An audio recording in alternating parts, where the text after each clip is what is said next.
দাদু কিভাবে পান খায়? এইভাবে? দাদু কিভাবে পান খায়? এইভাবে? আল্লাহ।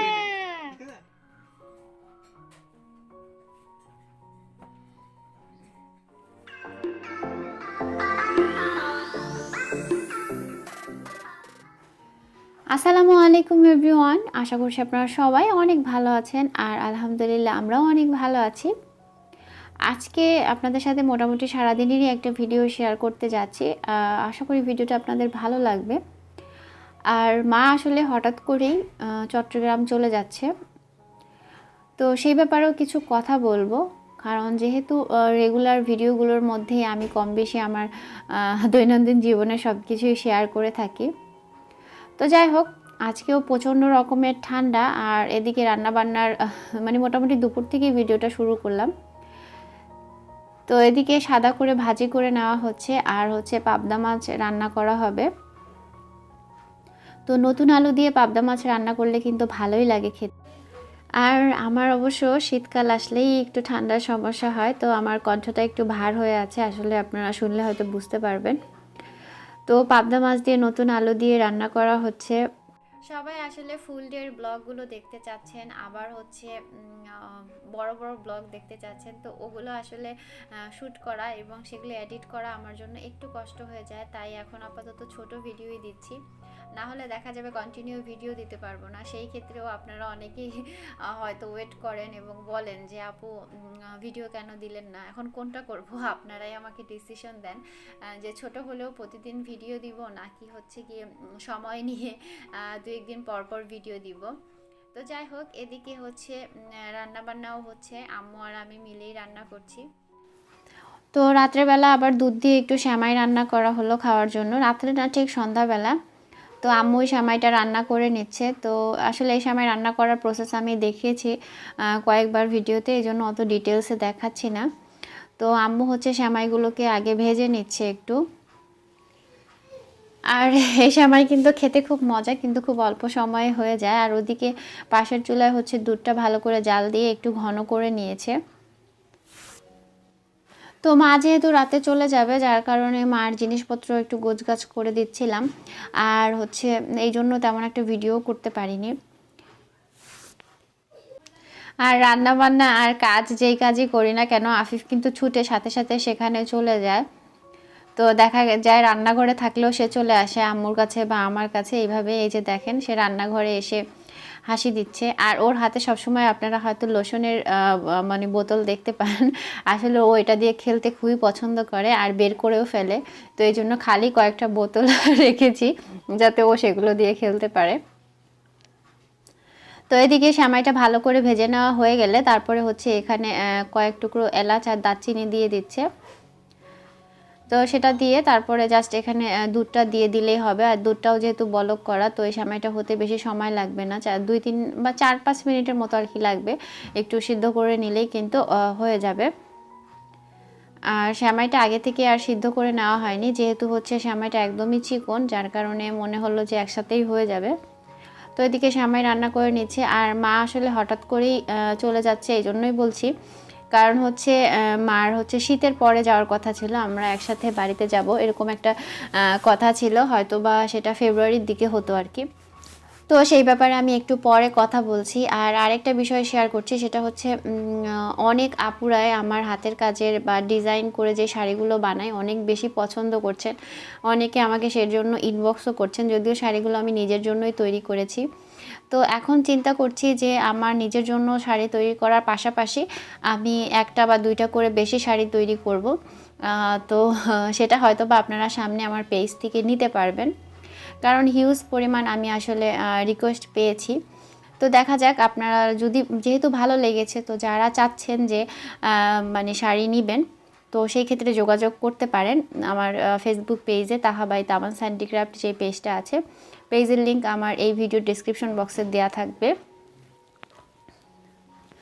তো এই শাড়িগুলো যেহেতু আসলে আমি অনেক পরিমাণে বানাবো না, দেখা যাবে আমার জন্য একটা তৈরি করলাম আর সাথে হয়তো বা একটা বা দুইটা তৈরি করব। তো এগুলো একদমই আনকমন থাকবে। তো যে আপুরা আনকমন শাড়ি পরতে চান তারা চাইলে দেখতে পারেন। তো আমি বেশ কিছুদিন ঘুরে ঘুরে কিছু কাপড় আসলে কিনেছি। তো তার কিছু অংশ আপনাদের সাথে শেয়ার করছি।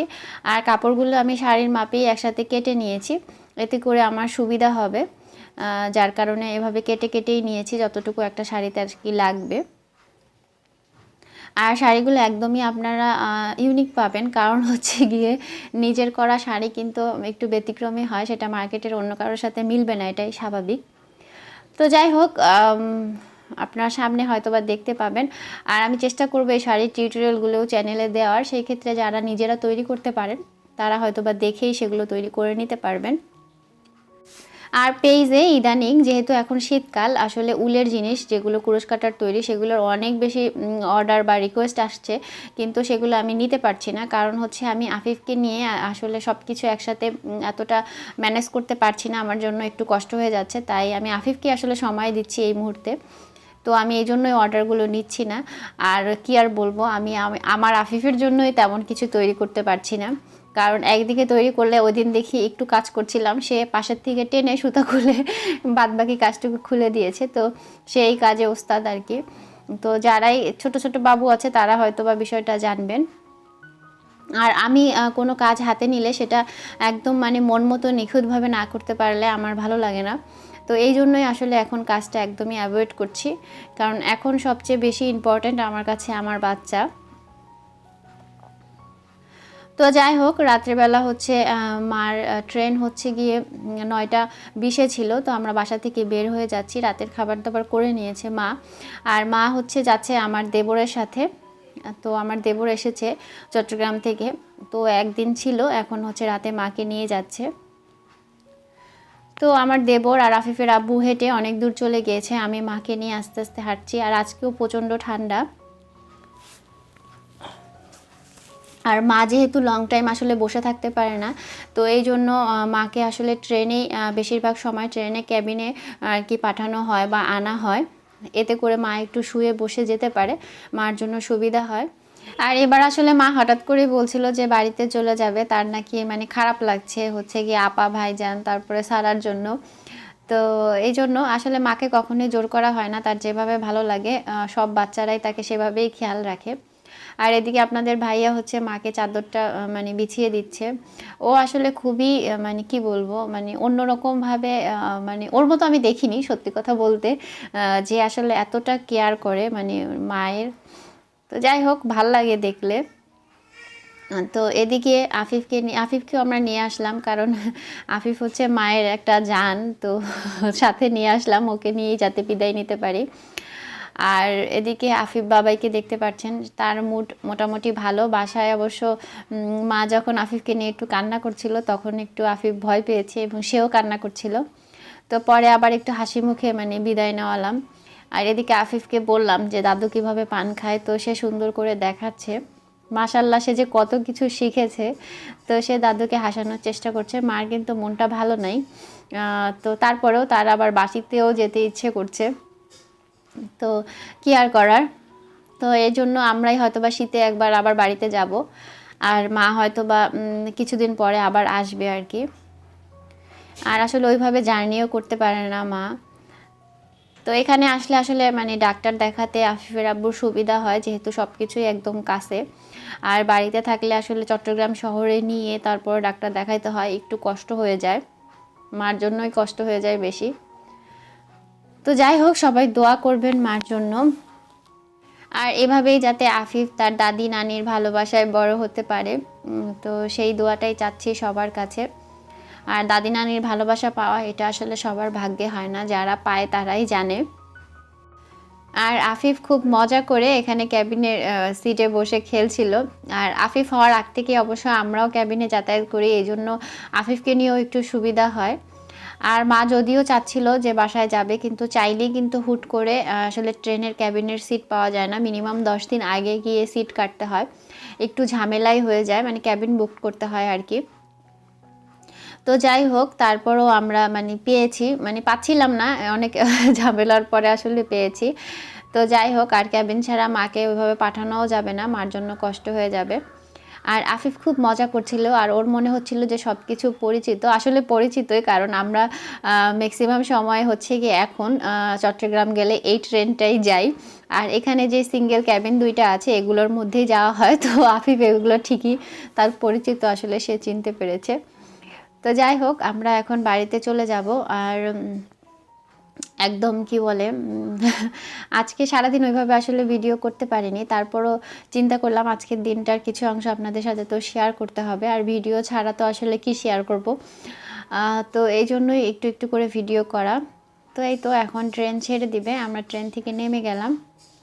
আর আসলে ওই বিদায়ের সময়টা এমন হয় যে মানে আফিফের আব্বু আমার একজনের মাথায়ও কাজ করছিল না, যে টিকিটটা হচ্ছে গিয়ে আফিফের আব্বুর কাছেই রয়ে গিয়েছে, সেটা আর ওই আমার দেবর মানে সাগরের কাছে বা মার কাছে দেওয়া হয়নি।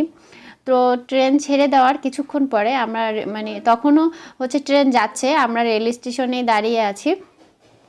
তো তার কিছুক্ষণের মধ্যে হচ্ছে আমার দেবর ফোন দিয়েছে যে ভাইয়া আপনি তো টিকিট তো দিলেন না আমার কাছে। তো এই হচ্ছে অবস্থা। তো তখন একটু টেনশনে ছিলাম যে টিকিট ছাড়া আসলে এখন কি হবে, মানে কেমনি কি হবে, বা ওই যে দেখা যাবে টিটি আসবে চেক করতে, তখন একটা ঝামেলা হবে। তো যাই হোক, আফিফের আব্বু আবার সাগরকে বললো যে টিটির সাথে যাতে ফোনে একটু কথা বলিয়ে দেয়। তো বাসায় আসার পরে টিটির সাথে কথা বললো, তো তখন বিষয়টার কি সমাধান হয়েছে, কোনো ঝামেলা হয়নি। কারণ যেহেতু রেগুলার এই ট্রেনে যাতায়াত হয়, তো মানে টিটি যিনি আছেন ওনার সাথেও আমাদের বেশ কয়েকবার দেখা সাক্ষাৎ বা কথাও হয়েছে। তো যাই হোক, এখন বাসায় ফিরে যাচ্ছি। আর এই ছিল মোটামুটি আজকের ভিডিও, আর কিছু স্টিল ছবি আপনাদের সাথে শেয়ার করছি দাদির সাথে আফিফের। আশা করি আপনাদের ভালো লাগবে। আর দেখা হবে নতুন ভিডিওতে, সেই পর্যন্ত সবাই ভালো থাকুন, সুস্থ থাকুন। আর আমি শাড়ির কাজগুলো আস্তে আস্তে ভাবছি শুরু করব, তো সেগুলো আপনার ডিটেলসে দেখতে হলে অবশ্যই আমার ফেসবুক পেজে চোখ রাখবেন। তো আশা করি সেখানেই সব আপডেট পাবেন। তো দেখা হবে নতুন কোনো সময় নতুন ভিডিওতে, সেই পর্যন্ত সবাই আমাদের জন্য অনেক অনেক বেশি দোয়া রাখবেন, মায়ের জন্য দোয়া রাখবেন। ভালো থাকুন সবাই, আল্লাহ হাফেজ।